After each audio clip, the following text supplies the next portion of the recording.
I feel myself. Panda.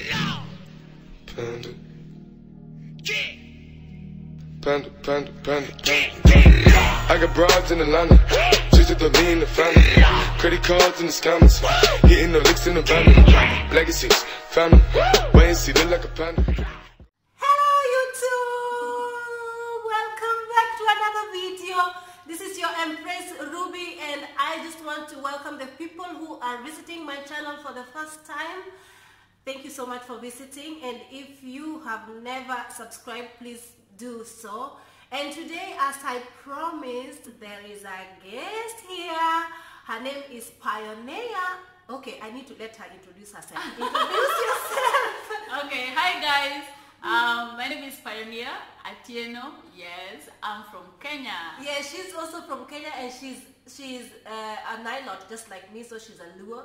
And I said to you that she was gonna come to our channel, this channel today. So we are basically just gonna talk about relationships. I'll see how I'm going to title this video afterwards. But so the reason why I brought Pioneer into this channel is because we've been having like some really deep conversations, and I really liked the direction that the conversation was going. And simply because she is one of these people who was never ever interested in dating African men before, and she was always dating interracially. She had a couple of Caucasian boyfriends, and yeah, she was just never dated within, like, she never found somebody nice, or she never believed, just like most of us black women, most of the time we don't believe that we can actually meet nice black men. Like, we don't believe that nice black men still exist, you know what I mean? So until recently, I remember, I think I met her 9 years ago, and I met her on board. She's very bubbly, or as always, and she's very famous at work. Everybody knows her. Everybody knows her. And then I was just like, because when I first met her, she was dating an Italian guy. But I remember when I went to her wedding, it was the most amazing wedding, you know, the most amazing wedding. I like the love that she has, her husband and her have for each other. And I just want you guys for her to just kind of talk to us, and let's have a conversation how she got to change her mind, as in to give an African man a chance to, you know, to her life, to come into her space. To an extent, now she is actually married to a wonderful black man, career man, who is actually a hard worker, who is a provider, who is everything. You know, her husband is such an amazing man, and thank God to that. So I just want to ask her exactly, Mami, how did you jump the ship? How did you jump the ship? How come? Experience. It's all a matter of experience. And I was one of those girls who used to admire, you know, fellow, you know, black girls dating European guys, or, you know, white guys. Yeah. And I thought they looked so good together. They looked happy. They would, you know, they get these, we call them 0.5 kids. 0.5, you know? like mixed race mulattoes, mixed kids, yeah. with the nice, you know, big, bulky, curly hair. Yeah. And I was like, I want to have that. Yeah. I think that's what I want to go for. That's the life that I want. I want to, you know, move to Europe or something. Yeah. I thought that was like the thing. Because you believe that maybe life in Europe is gonna be like, if you get a white guy, your life is gonna change by, you know, like it would be better. Yeah. I mean, that was the perception. So yes, I dated a British guy, I dated an Italian guy, and it would be fun at first, but later on, to be honest, I am very African. Like, I am very proud to be African. I love African dishes, African music, everything African. And since we are from different cultures, we would clash at some points. And, in what way exactly? Well, they liked the dishes, that was not a problem, but especially when we went back to our country, like when we went back to our homes, they would make some funny comments. Yeah, that's exactly what I went through with my ex, the German guy that I dated. Yeah, that I felt like he was a bit disrespectful to my culture. Exactly. And that really like was something that was a red flag as well. So there's something, so that's true as well. Yeah. You know, so you would, you know, you should be very attentive. So you would like not, okay, you like sort of in your head, you know, count them down, note them down, pay attention to this guy, because your future is on the line here. This is somebody you want to get married to and live together with for life until death do us part. Right. And I was like, some of those comments, I wasn't really comfortable. And we would go to my parents' home, and according to African cultures, you know, the man coming to the lady's home usually does some things, maybe bring some things, leave mommy or daddy with something small. And the guy was like, why should I do that? Why should I do that? Yeah. And I was like, I felt so embarrassed. So I actually took something from my own pocket and gave my mom and just told her this is from him. He actually said, you know, just buy some milk and bread for later. Like they don't believe in monetary gifts. Oh, come because on. I remember even me with my ex when I went to visit Ushago. Ushago is like the woodlands, like the upcountry, the rural Africa. And you know, from us it's courtesy to give monetary gifts, especially because they use their money to buy food, to use, you know, to make, for them to cook food, they use charcoal, like they use firewood. A lot of workforce goes through this, and they call other people to help them cook, you know. And then usually we give them a little bit money. So my ex didn't understand, you know. He gave me such a bad attitude when I had to give a bit of money to them. He was just like, why do you have to give them? So I think it's just true as well. It's our culture. Yeah. You know, whenever we visit our uncles or parents or grandmothers and grandfathers, we always go with something. Yeah, it is African culture. Right. I think it's the same in Namibia, it's the same in Nigeria, it's the same in Zimbabwe, it's the same in Kenya. So he didn't understand. He didn't understand that, and he thought it was weird. And I was like, okay, you know, you're noting those down, right? Right. So I'm like, later on I would thought to myself, okay, is this really worth it? Is this the kind of man that I want to spend the rest of my life You feel with? like he's a stingy man. Like he's he's not a very cheerful giver. I don't like stingy men. Cheerful and you know, just be open and kind. And I Yeah. was like, I'm going to be married to this man. Maybe I would need money to do something. Right. And he would do the same to me. And I don't want to, you know, have these kinds of struggle with my partner. Right. So after some time, I was just thinking about it, and I was like, I don't think this is the kind of husband I want to get married. Right. So of course, you know, Even sometimes me, you need to take a break. Right. Just travel, go for a few days, just alone, just you, and just take a break and just think about everything. And also to clear your mind, because Clear you your know, in mind. most of the cases, when we want, like some of us, most African girls want to be with white men because of the wow factor and because Exactly. of what they see happening. But it's not because sometimes they're just going for the wow factor and the mixed kids and you know how they will look being when other people are seeing them with white men. But sometimes they don't realize that these men's character, some of them have very different characters that don't really rhyme with our character, and they might not get along. And sometimes we overlook this. So that is where it comes, that at least she said that she had to take a break from all this, I would say, brainwash, you know, for her to look at life more openly and to give a reason as to why is she going for specifically just white men. Because, you know, after you've dated them, you say, oh, so there's nothing really wow about it. They're just men just like any other men. So again, now she gave a chance. She came to start giving a chance to African men, and now it happened that she I took a few days vacation. Yeah. I just decided to go to Doha, just on my own. After the breakup? After the breakup. Yeah. I just decided to go for 3 days, and I was just thinking to myself, you know, just going through my life, and I was like, okay, is this the kind of life I want to live with? I want a different life. And sorry, and just to cut you short, like because of the breakup, you felt more of like he just wanted to have fun with you. He just wanted to use you probably, and he didn't want any future with you. Maybe that's another thing. Maybe he had the thing of black girls are quite easy, and I'm just gonna use her and, you know, do this and do that to her just for. But I will never marry her at the end of the day. So you got to be careful with that lady. Yeah, that is what you felt. That you felt that he's just wasting your time.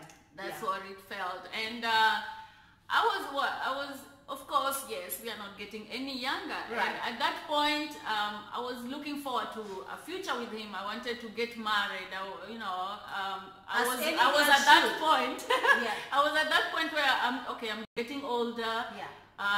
If this is not working out, I would rather get old and have, I'd rather not have a man at all than have this kind of a man who doesn't respect me. Right. So I had to cut it off, guys. I had to cut it off. I love myself, and you should love yourself too. And a man should treat you right. So whether white or black, whether white or black, it doesn't matter. It doesn't matter. We all have our own preferences. Right. If it works out, I have so many friends who are married to white guys, and it's working out for them. Well and good. If it works out for you with a white guy, well and good. If it works out with an Asian, well and good. Right. If it works out with an African, don't look down on our brothers. Right. I mean, they are really cool. I'll tell you about it in a bit. Yeah. I know that you guys, we are not refusing that a lot of us have very negative experience with our own men. We are not refusing that. We know because we have experiences, she has experiences with also black exes that were not really so good with her. But again, in this life, I know that people you can end up meeting good people in long run. There's always good people at the end of the day. So not all black men are horrible. Let's just have that open mind to know that. Don't say all your kind of men are horrible. So exactly what I want to know is, how did you navigate your medulla oblongata? How did you decide? I'm not messing around with Baba today anymore. It took me a while. Yeah. It took me some months, almost a year actually, and I really didn't want to get into any kind of relationship. Right. I had actually told myself I don't want to date any guy, I don't want to see any guy for a year or something, until I really feel something special. And I was very open. I didn't really care where love would come from. And guys, love has no boundaries. Right. Love can find you anywhere in the world, whether it's Asia, it's Africa, it's Europe, it's Australia, but I didn't want to go far from Africa. That's one thing I was always worried about. Right. So one time we were at a house party with my friends, and we were watching soccer. I love soccer. I'm a Manchester United fan. Me too. Yes. But I only watch World Cup. What? World Cup, come on. Okay, we were watching a football match, and Manchester United scored, and I just turned and hugged the next person that was, the guy who was behind me. Right. And something happened. We clicked. I felt something special. I just hugged him because my team scored. Him before. I've never met him. I just saw him at the house party. I didn't know his name. I knew nothing about him. Right. He is black. He's Right. from Africa. And I don't know, there are those, feelings that you can't really explain, but it makes you feel good. So anyway, I kept you have to feel good. You have to feel good. Ladies, you have to feel good. If you feel any slight of discomfort about any guy, step back, think about it. Yes. You're very important, you're valuable, and how you feel deep down really matters. What you say is very right. They need to step back and evaluate, because in most cases we are living in denial. Your intuition is actually really warning you regarding all the red flags, but you're like, I would rather just don't listen. But at the end of the day, what she said is very right. Yes. So later on we introduced each other, we got to know each other, but I was just, shying off about it. I kept silent. So a few days later, you didn't want to approach him. I was shy. I was very shy at that moment. Yeah, me too. I wouldn't do that. Like, I can't approach a man. You believe in approaching guys? I don't mind. I think it depends. If I feel confident at that point, I would actually go, hi, I actually like your jacket. This is nice. Where did you get it from? I would. Like you do that. Actually. We are strong women. We can do this. You can compliment on a guy. You can even admire an African shirt, and you would go like, wow, I love your African shirt. Where did you get that from? And you never know. The conversation can start from just a shirt. Right. So you just never know. Yeah. And if your car breaks down along the road and somebody stops and you talk about cars, you just never know. Right. So we exchanged numbers. A few days later, we linked up. Ladies, the reason why we didn't get along with the white guys, mostly it was cultural differences. Yeah. We didn't really walk in the same direction. When it comes to culture, we are very traditional, and in most cases, most of them are not. They don't care about traditional. We value our tradition. Yes. We value culture. We are very proud to be Africans, and we love our traditions. We don't skip things as Africans. If you're ready to date an African woman, be ready to respect her culture first of all. It's very important for us. Yes. Very respectful. Yeah. So we exchanged numbers, and I was just like, wow, I haven't dated a black guy, an African guy. No, I did in high before. School, maybe when I was in Kenya, yes. Yeah. But it's been a while, so I was curious, how is this going to turn out? So remember, after 1 or 2 relationships, you gotta be careful. Don't move too fast. Right. You're watching your step, and you just want things to go well, you know. And you're not rushing into anything. Yeah. So you're taking your time. Take your time. Step by step. Right.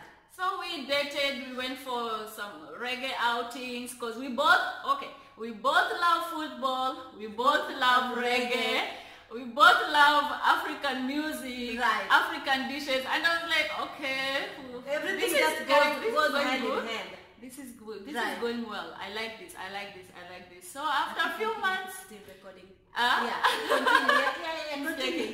I'm loving the vibe. I'm liking the vibe. Yeah. So we dated a few times, and we even went to Masai Mara, to Kenya.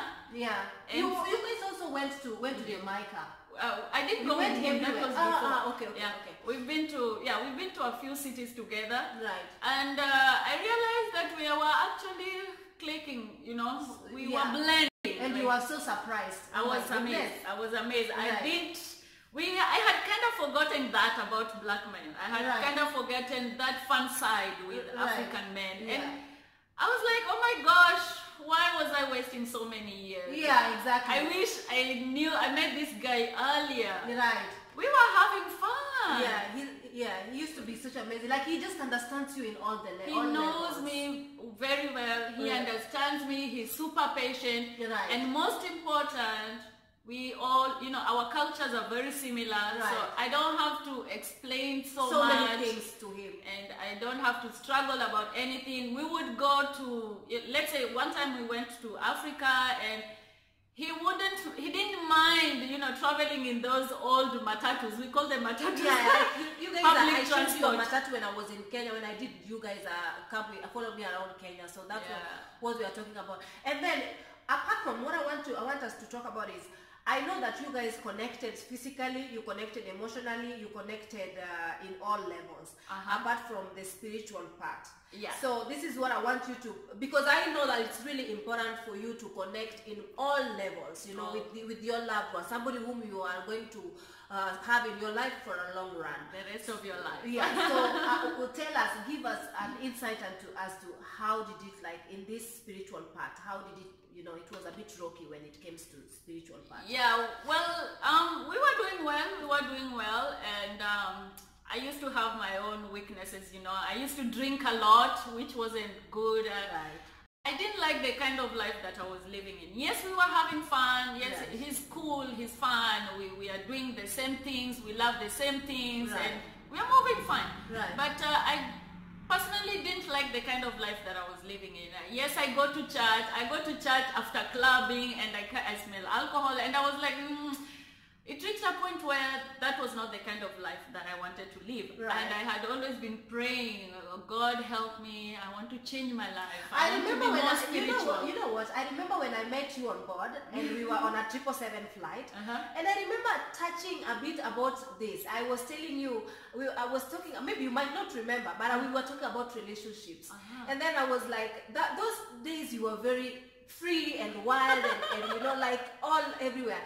And then you were telling you had a boyfriend, and then I was just like talking to you about the spiritual part, the reason why I'm a celibate. I was talking to you about celibate, and you were telling me, oh, you're missing out on so many things. So I remember, you were so wild. I was wild. Yeah. I'm done with that life. Right. Anyway, I wanted to change my life. So one time we went to church, and it's something that I had been praying about for a long time. I wanted a different life. I wanted a more holier life. I wanted a more spiritual life. Right, I want God. to live right. God, right. You know, and one time I went to our church service, and our pastors were very friendly, very, motherly and fatherly, and they counsel us. And I was telling my pastor, I want to live a better life. And she told me, just keep praying, Pioneer. It will happen. When you're ready, it will just happen. And it happened one time. I was in church, and I felt something. You cannot explain it. Right. I felt so good inside when I gave my life to Christ. Right. I became born again. I became saved, and oh my God, I was so I felt surprised. so good. I felt free. Yeah. I felt this is what I want to feel. And of course, after that, I've been living. I've just been trying to live. According Live to- right. Yeah. Just being obedient and following the right things. And at that time, of course, I have a boyfriend. Yeah. So I have to cut off a few things, right? I have to cut off alcohol. I'm not going to drink with him again. We are not going to go clubbing again. Yeah.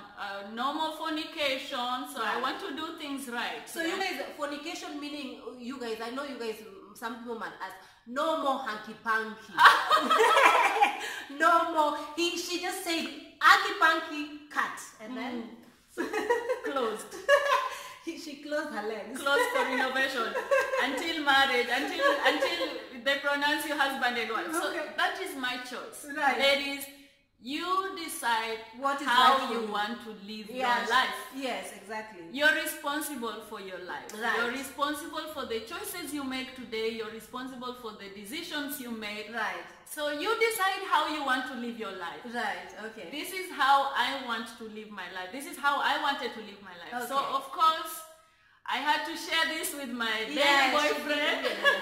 what you said, Shell. I did share with her, but yeah. So at that time, I had to share this with my then boyfriend. I had to tell him.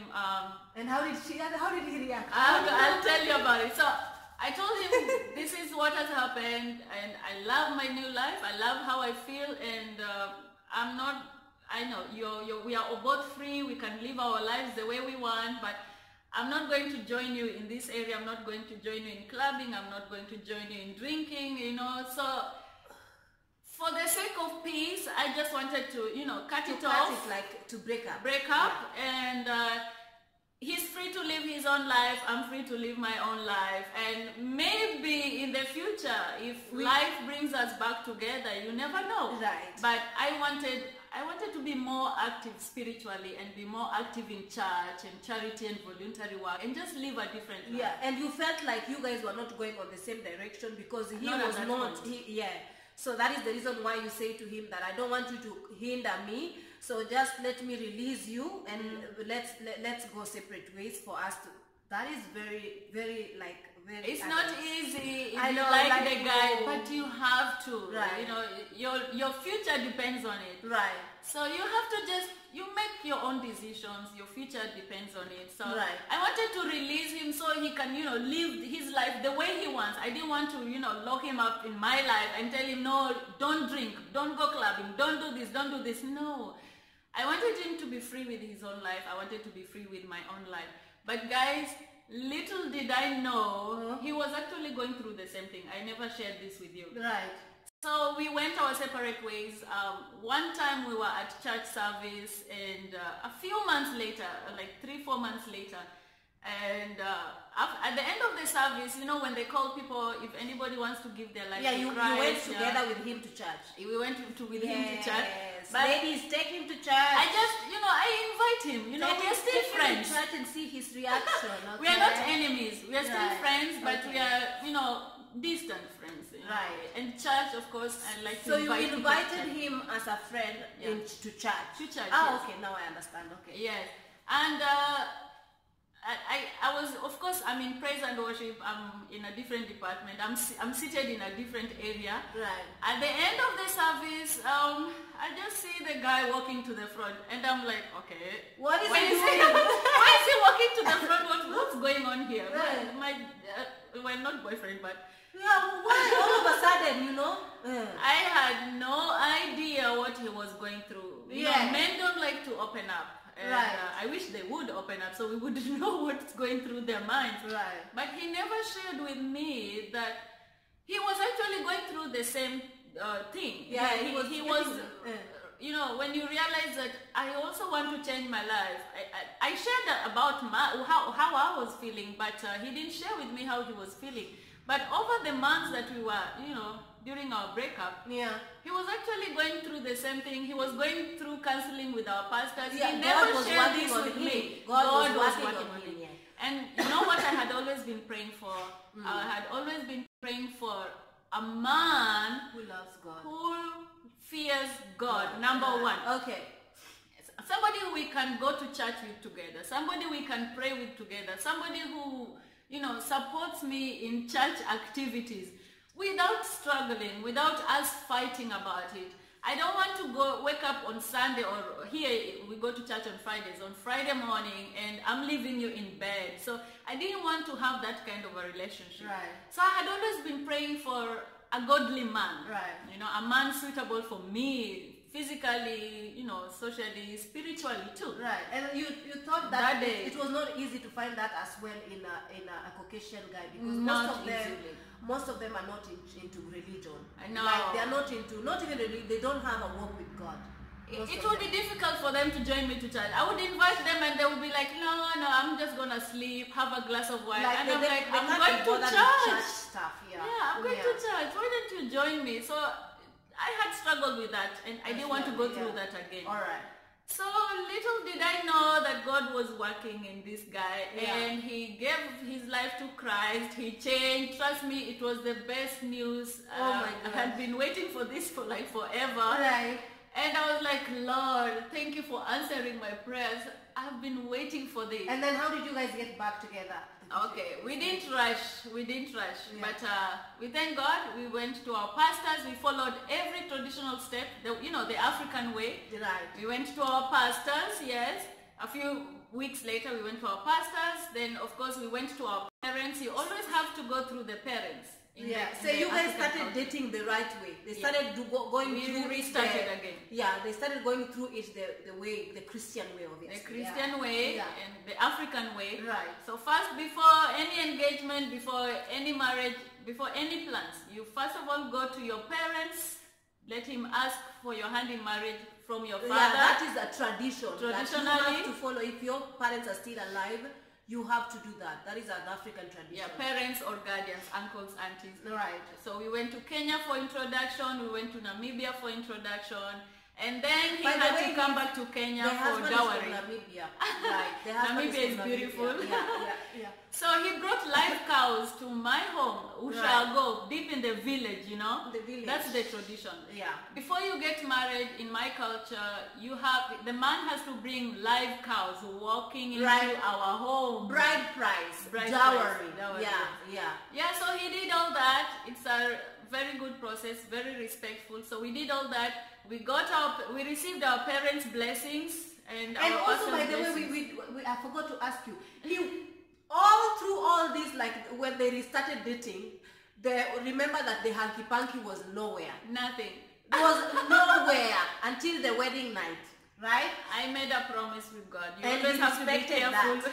And he respected all that. Fully. And that's what I mean by, finding a man whom you blend together. Yeah. You match, a perfect match. You're one. He understands you. And actually wants, his desire is to see you happy. Like he wants to like take you towards your goals, And if you love, you want to just be, keep yourself towards because of God, he will help you to achieve that as well, Yeah, and he did. And he was always telling me, one day I'll marry you, one day I'll marry you. And I was like, no, I don't think you can marry me. I don't think you can take care of me. Why? But I didn't know what God was planning. Why were you saying that? That was in the beginning, because you know, How did you find him? Why did you say you don't think so? because you don't really see much in a man at the beginning. He wasn't doing very well financially. Okay. And first of all, he's African, and you know the mentality still, we still This have is that what I mentality. was talking in my other video, the video that I said that in most cases we are groomed to find men who are already well off, you know. We don't want men who are coming from down to come up, no.